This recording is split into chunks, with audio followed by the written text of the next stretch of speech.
Hello everyone, বেশ অনেক দিন পর তোমাদের সাথে ছোট্ট একটা ভিডিও শেয়ার করছি। আমাদের ছিল একটা ইনভিটেশন, তো আমরা সেখানে যাওয়ার জন্য অলরেডি প্রস্তুতি নিয়ে নিয়েছি। এখানটায় রেডি হয়ে আমি আরও, আসলে ওর নাম আরাধ্যা, ওর তো আমার প্রতি সবসময় ভালোবাসা ঝরে ঝরেই পড়ে। আর এই যে মিঠি রানী গান গান শুনে কি সুন্দর নাচ করছে না। আর আমি যে শাড়িটা পরে রয়েছি সেই শাড়িটার বিষয়ে অনেক কিছু জানতে চেয়েছো। আসলে এই শাড়িটা পরে আমি এর আগেও ছবি ভিডিও দিয়েছি অনেক।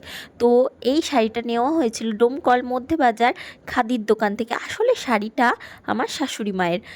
যাই হোক, এই সুন্দর প্রাকৃতিক পরিবেশ দেখতে দেখতে আমরা পৌঁছে গেলাম ফাইনালি আমাদের ডেস্টিনেশনে।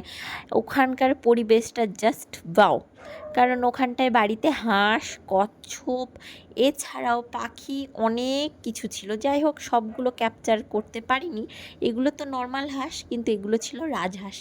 এত সুন্দর ওগুলো দেখে আরাধ্যা, আমার ছেলে, আমার মেয়ে ওখান থেকে তো নড়বে না, ওরা তো বাড়ির ভেতরেই যাচ্ছিল না, হাঁসগুলো নিয়ে ওরা ব্যস্ত হয়ে পড়েছিল। মিঠি রানীকে দেখো কেমন দোল দোল খাচ্ছে ওখানটায়।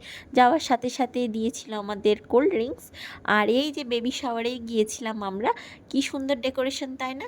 এরপর সবার সাথে গল্প করার পর চলে এসেছিলাম খাওয়া দাওয়া করতে। এখন মিঠি রানীর আর একটা আলাদা চেয়ার লাগে, একটা আলাদা পাতা লাগে, তো ও খাচ্ছিল বেশ ভালো মতন। তারপর যা রোদ গরম পড়েছে, ঝটপট গাড়িতে উঠলাম। আর ওঠার পর মেয়েটা কিছু নিয়ে বায়না করবে না, এটা হতে পারে।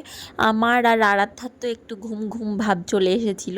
যাই হোক, বাইরের পরিবেশটা গরম হলেও দেখতে ভীষণ ভালো লাগছিল। আজকের এই ছোট্ট ভিডিওটা তোমাদের কেমন লাগলো অবশ্যই জানাবে। দেখা হবে নেক্সট আরও একটা ভিডিওতে।